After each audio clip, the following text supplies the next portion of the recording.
So, when my mom was diagnosed with cancer and I was 21 years old in 1995, I asked the oncologist, why do you think so many people are being diagnosed with cancer these days? And he looked at me completely dumbfounded and he made up some BS answer. Cancer rates are literally skyrocketing right now, and they have been since the Industrial Revolution. Did you know that turning on a light at night causes cancer? And you might think, well, how is that possible? There's no way. That's not true. It has to be the food we're eating or something else, right? When you turn on a light at night, it alters your circadian rhythm. And we know that circadian timing and melatonin, they regulate DNA repair, cell cycle control, apoptosis. It regulates immune system response, disrupting this signaling. So when you alter melatonin secretion at night, it impairs the body's internal timing clock mechanisms that's located in the suprachiasmatic nucleus in your brain, which sets the cell timing for every single cell in your body. And melatonin is your number one anti-cancer hormone that you make internally. So with that in mind, let's take a look at one of these studies here. This is called the Nurses Health Study, and the title of it, the subtitle is Night Shift Work and Breast Cancer. And this was Harvard study in 2001 to 2003. And this was a 10-year prospective study where they studied 78,000 nurses over the course of 30 years. They found a 36% increase in breast cancer for women who spent 30 years or more working on the night shift.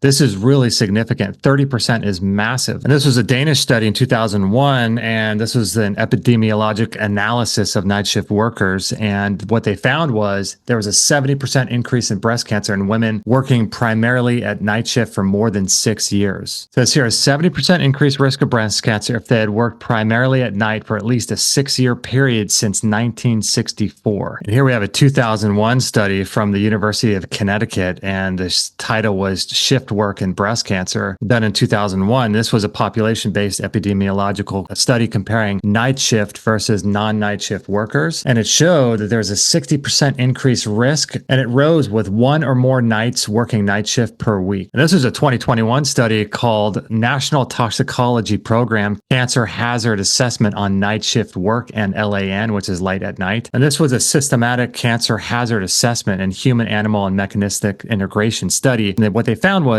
certain lighting conditions and persistent night shift work causes circadian disruption, and they meet cancer hazard criteria after triangulating epidemiology with circadian and mechanistic data. And the quote from the study is, exposure to LAN can lead to circadian disruption. And here we have another study titled Urban Outdoor LAN and Breast Cancer Incidence. This is a summary of multiple studies. The location was highly electrified regions versus rural low LAN regions. And they looked at population level comparisons. And it says here, women in urbanized, brightly lit areas have higher breast cancer rates than women who live in rural neighborhoods with much less light. Women in urbanized areas with full access to electric light and bright streetlights have higher rates of breast cancer than their rural neighbors with less exposure to electric light.